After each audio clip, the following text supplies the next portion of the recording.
और Rajasthan cyber police की बड़ी कार्रवाई। कोटपुतली बहरोड से बड़ी खबर। कोटपुतली बहरोड जिले में साइबर पुलिस ने ऑपरेशन साइबर मुक्ति के तहत अंतर्राष्ट्रीय साइबर फ्रॉड गिरोह का पर्दाफाश किया है। कंबोडिया से संचालित चाइनीज साइबर गिरोह द्वारा digital arrest, fake website, share market व ओटीपी फ्रॉड के जरिए हजारों करोड़ की ठगी का खुलासा हुआ है। इस मामले में युवकों को विदेश भेजने वाले मुख्य दलाल सुरेश सेन निवासी रामनगर बानसूर को गिरफ्तार किया गया है। अब तक 50 संदिग्धों से पूछताछ, 25 आरोपियों की गिरफ्तारी और बीएनएसएस की धारा 170 के तहत कार्रवाई की गई है। गिरोह द्वारा सैकड़ों युवकों को कंबोडिया भेजे जाने की पुष्टि हुई है। पुलिस ने युवाओं से अपील की है कि विदेश नौकरी के नाम पर किसी भी एजेंट पर भरोसा करने से पहले पूरी जांच करें और साइबर ठगी की स्थिति में तुरंत 1930 पर संपर्क करें। कोटपुतली बहरोड से विजय सागर शर्मा की रिपोर्ट। बड़ा खुलासा किया है जिसमें पूरे कोटपुतली बहरोड जिले पुलिस की सहयोग क्या है सबको। काफ़ी समय से इसमें सूचना भी आ रही थी और एक दो इंसिडेंट पहले भी कोई नॉन के साथ हुए, जिस पर जिसे कहते हैं कि आपका एक्सटॉर्शन कॉल्स आई थी कि आपकी वीडियो या आपकी पिक्चर अपलोड कर दी जाएगी, इंटरनेट पर डाल दी जाएगी। तो जब वो आईपी एड्रेस देखा गया तो वो कंबोडिया का आया। तो मेरी सबसे बैठ के बात हुई, मैंने कहा भाई ये अपने एरिया में भी सुनने में आया है कि कुछ लड़के बाहर जा रहे हैं, तो एक बार इसको वर्कआउट तो करो कि जा कहाँ रहे हैं। जिस पर कुछ संदिग्ध लोगों के हमने जो है आईपी एड्रेस और उनकी जब हमने कॉल डिटेल्स वगैरह निकाली तो काफ़ी की कंबोडिया लोकेशन शो कर रही थी, जिस पर इस पे और गहनता से जांच करके, क्योंकि आपको पता है कि ये एक एक्सटॉर्शन सेंटर्स, कॉल सेंटर्स बाहर चल रहे हैं और काफ़ी लोगों को बरगला कर यहाँ से बाहर ले जाया जा रहा है, जिस पर ऑपरेशन साइबर मुक्ति नाम देते हुए एक कंप्लीट टीम को लगाया ताकि इस से जो युवा हैं उनको या जो लोग थ्रेटनिंग हो रही है उनको निजात दिलाई जा सके। इस टीम में ज़िले के 15 थानों की कुल 25 और टीमों में 100 से अधिक पुलिसकर्मियों की संयुक्त कार्रवाई रही। एक साथ होमवर्क करके सबको एक साथ पूछताछ के लिए, इन्वेस्टिगेशन के लिए, डॉक्यूमेंट वेरिफिकेशन के लिए थाने बुलाया गया। कंबोडिया से संचालित चाइनीज साइबर गिरोह द्वारा डिजिटल अरेस्ट, फेक वेबसाइट या इन्वेस्टमेंट फ्रॉड के जरिए भारतीय नागरिकों से हज़ारों करोड़ों की ठगी हर साल होती है। टेलीग्राम, व्हाट्सएप, फेसबुक, इंस्टाग्राम के माध्यम से शेयर मार्केट के नाम पर असली ऐप से मिलते जुलते फेक ट्रेडिंग ऐप भी बनाकर उसमें आपको जोड़ लेते हैं और बाद में आपको अप्स दिखाते हैं। बाद में जब आप अपना पैसा निकालने लगते हो तो आपको आउट कर देते हैं।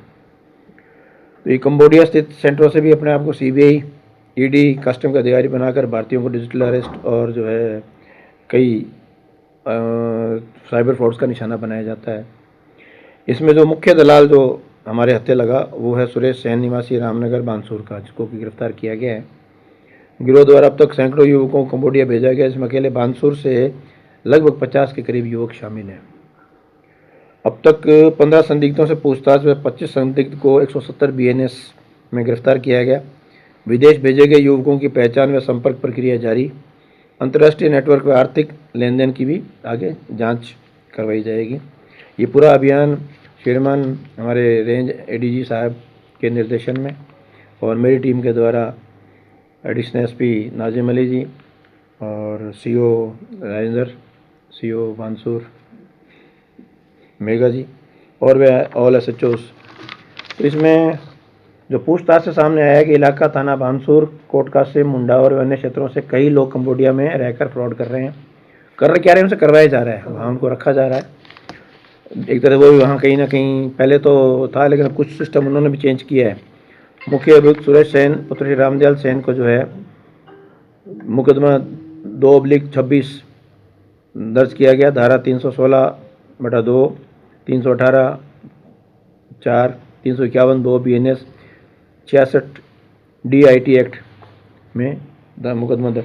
इसका जब हमने पता किया तो इसका पूर्व में एक रिकॉर्ड ये cyber crime police Lucknow east के द्वारा भी ये अरेस्ट इसके खिलाफ मुकदमा दर्ज हो चुका है।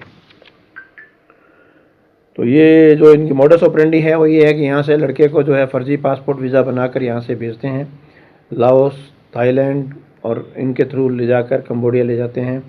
कंबोडिया ले जाकर इनको 15 दिन की वहाँ पर ट्रेनिंग दी जाती है कि कैसे आप कस्टमर से बात करोगे, कैसे उसको जो है धमकाओगे, कैसे उसको प्रलोभन दोगे, और वहाँ पर ये सेंटरों में लगा दिया जाता है। और जैसे मैंने पहले बताया, अधिकारी बनते हैं, कोई ईडी का, कोई सीबीआई का, कोई किसी तरह का। और अब तक जो इनसे जो पूछताछ में बात आई है, लगभग भारत, पाकिस्तान, नेपाल और बांग्लादेश के लगभग 1000-2000 युवक युवतियाँ वहाँ काम कर रही हैं। इनको 1000 रुपये अमेरिकी डॉलर जो है मासिक वेतन का इंसेंटिव दिया जाता है, और एक्स्ट्रा कोई काम करते हैं उसका भी इंसेंटिव दिया जाता है। लेकिन वो रखते क्योंकि हिंदी भाषी हैं, क्योंकि यहाँ की भाषा में काम साउथ वालों के लिए, साउथ इंडियंस को रखते हैं, तो वो लोकल डायलेक्ट वाले लोगों को ही वहाँ पर रख कर काम करवा रहे हैं। तो ये एक बहुत बड़ा नेटवर्क चल रहा है, क्योंकि साइबर अपने आप में अवेयरनेस का काम है। तो मेरी आपके माध्यम से कोटपुतली के वासियों से अपील है कि विदेशी नौकरी वाले किसी भी एजेंट पर बिना सत्यापन के भरोसा ना करें। Passport, visa, company offer letter व वर्क परमिट की अनिवार्य जांच करवा लें। बिना लाइसेंसी एजेंट के माध्यम से विदेश जाने से बचें। किसी भी संदिग्ध एजेंट या ऑफर की तुरंत पुलिस को सूचना दें। अगर कोई धोखाधड़ी हो जाती है तो सूरत में तुरंत 1930 पर या नज़दीकी थाने में संपर्क करें। कंबोडिया, लाओस, वियतनाम, म्यांमार आदि देशों में जाने वाले युवा अतिरिक्त सावधानी बरतें। जिला पुलिस की फर्जी एजेंट या गलत तरीके से विदेश जाकर साइबर फ्रॉड करने वालों के खिलाफ हमारी निरंतर कार्रवाई जारी रहेगी। युवाओं से भी अपील है, विदेशी नौकरी के नाम पर लालच में ना आए और पहले एजेंट, नौकरी व दस्तावेजों का सत्यापन अवश्य करवाएं। तो सर, अभी तक इनसे कोई राशि कोई बरामद हुई या कोई सीज करवाई हो, ऐसा कोई टारगेट आया अपने सामने? नहीं, राशि तो एग्जैक्ट ही है ना कि सारा कंडक्ट वहीं से हो रहा है। जी यहाँ से तो आपने अपने, हमारा तो मेन मकसद ये है कि कर तो इंडिया में रहे हैं पूरे में, जी जी। लेकिन अपने यहाँ के युवक दिग्भ्रमित होके बाहर चले गए। उनके घर वालों को बुलाकर उनको हमने समझाइश की है कि भाई आपके बच्चे वहाँ पर इन कामों में लिप्त हैं, और इतने लोगों के जो है पासपोर्ट और वीज़ा इन्होंने बनवा रखे हैं। तो ये कुछ जाने की फिराक में कुछ वहाँ जा चुके, तो कम से कम घर वालों को ये तो पता लगे कि उनके बच्चे कर क्या रहे हैं, उनको पता ही नहीं है। तो कितनी लिस्ट को सामने आई उस लिस्ट में, कितने लोग फंसे हुए हैं सब आपने? मैं बताया ना, बानसूर के 50 के करीब तो युवक बानसूर। हाँ जी, कोई पीड़ित भी सामने आया? तभी तो मुकदमा दर्ज हुआ है, FIR तो पीड़ित 6-7 है इसके अंदर। सर, मुक्त आरोपी जो सुरेश, वो कितने टाइम से इससे जुड़ा हुआ था? पूर्व में इसका मुकदमा लखनऊ में दर्ज हो रखा है, तो काफ़ी टाइम से लग रहा है। अभी इनको बानसूर से और कंबोडिया तक पोर्ट करने की प्रकृति क्या थी? इनको नौकरी के लिए दिया जाता था या कोई और दूसरा कारण? विदेश भेजने के नाम पे वहाँ रोजगार दिलाने के आजकल फर्जी वेबसाइट्स बहुत हैं कि साहब आप जो है धन कमाएं, विदेश में नौकरी करें, हम एजेंट के थ्रू मार्फत जो है, फिर इनको जो है फर्जी कॉल से इनके बना के लेटर्स और इनको बैठा देते थाईलैंड। वहाँ उनका एजेंट मिल जाता है कि हम आपको कल लेके जाएंगे, परसों लेके जाएंगे, फिर उस रास्ते से इनको ले जाके कंबोडिया और वहाँ इनके पासपोर्ट जब्त कर लेते हैं वो। इसमें बताया ना मैंने कि इसमें जो है हमने कुल जो पूछताछ की है वो तो 15 संदिग्धों से पूछताछ की और 25 संदिग्ध 170 BNS में गिरफ्तार किए हैं। बाकी मुकदमे में तो इसको साइन को लिया है अभी। सर, ये कोलंबिया जाते थे तो ये ग्रेजुएट पोस्ट जैसे लड़के ग्रेजुएट होते थे या किस तरीके की पढ़ाई? ये तो अलग अलग नौकरियों के नाम पे झांसे हैं, कोई भी नौकरी का झांसा, विदेश में काम का, हर तरह से प्रलोभन है। ये तो बच्चे को साथी पत्रकार ने कहा है कि जोड़ा छाप भी चले जाए तो ऐसे में साइबर का काम तो कर नहीं सकते। ग्रेजुएशन जोड़ा छाप तो वो फिर वो लेता ही नहीं ना, वो तो पढ़े लिखे को जो इस काम में जिसको ये लाया कि मैं नौकरी करूं, टेबल जॉब, डेस्क जॉब होती है ना कंप्यूटर वाली और इस तरह के लोग ले। सर, इसमें युवक की थे या युवतियां भी थी? अभी तक हमारे पास यहाँ युवतियों के नहीं आए, लेकिन कॉल सेंटर्स पे नॉर्मली कई बार अमूमन युवतियाँ भी काम करती पाई गई हैं। सर, इसमें कोई फर्जी ऐप्स या वेबसाइट भी सामने आई है सर, जिससे जांच में की? हाँ, वेबसाइट्स हैं इसमें कई, लेकिन वो अलग अलग, वो एक्चुअली क्या है कि आप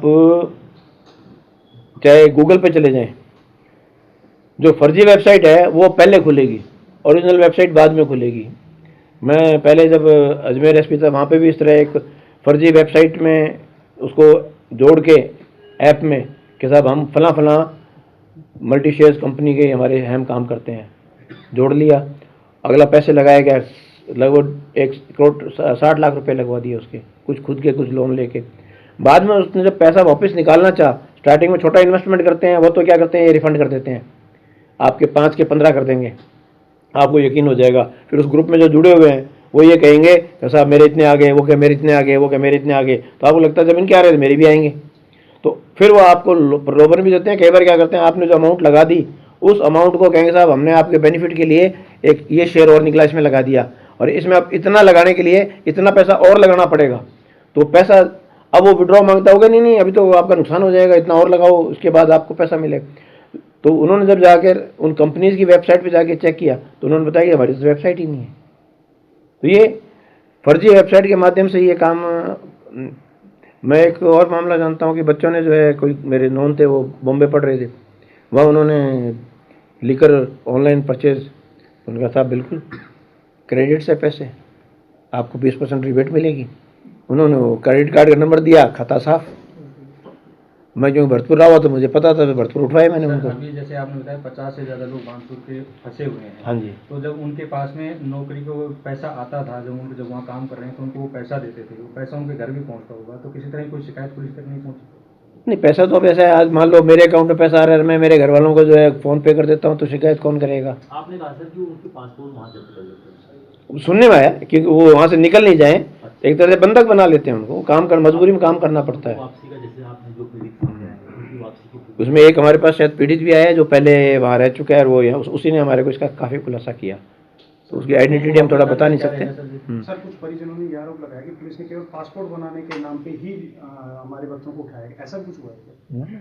हम तो पासपोर्ट के नाम पे ही तो उनको लाए कि पासपोर्ट आपके यहाँ तो दिखाइए हमारे को, और पासपोर्ट बने हुए हैं उनके, फर्जी बने हुए हैं, वीज़ा फर्जी बना के उन पासपोर्ट पे उनको भेजना चाह रहे हैं, वो हमको आगाह करना चाहते हैं। सर जिस तरीके से आपने यहाँ तक पहुँचे हो, तो आपने बताया $1,000 यानी कि 80,000 रुपये महीना कमाते थे, तो उनकी फैमिली बैकग्राउंड भी इस तरीके का दिखा कुछ? आप वो अभी जांच पड़ताल करेंगे, उनका लाइफस्टाइल कैसा है, कितना पैसा वहाँ से इनको जो बताते हैं कि इतना पैसा दे रहे हैं, इनफैक्ट यहाँ कितना पहुँच रहा है उसको भी चेक करना जरूरी है।